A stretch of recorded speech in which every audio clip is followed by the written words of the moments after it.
So আমার আয়নাটা ভেঙে চুরমুর করে দেওয়া হয়েছে। যে চুরমুরটা ফুচকার দোকানে পাওয়া যায় সেই চুরমুরটা ওই রকম করে দেওয়া হয়েছে। আংটিটা তো সেই সুন্দর, সেই সুন্দর, পয়সা দিয়ে কিনেছি আমি। এটা কবে কিনেছো? ও এটা এটা তো 5 বছর আগে।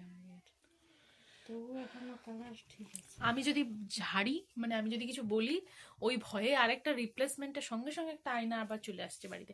ওই জন্য আমাকে ফোন করে বললো আমি যখন অফিসে, কিরে আয়নাটা কত দিয়ে কিনেছিলি, কোথা থেকে কিনেছিলি? আমি এটা 40 টাকা দিয়ে কিনেছি। এখন ভয়ে বলছি, যেহেতু আমি ওটা বললাম 50 টাকা, তাই এটার দাম এখন 40 টাকা হয়ে গেল। কোনোদিনও না, 40 টাকা দিয়ে কিনেছি। এটা আমি বিশ্বাস করতে পারলাম না তুমি ওটা 40। চলো লোকটার কাছে গিয়ে জিজ্ঞাসা করে দিব।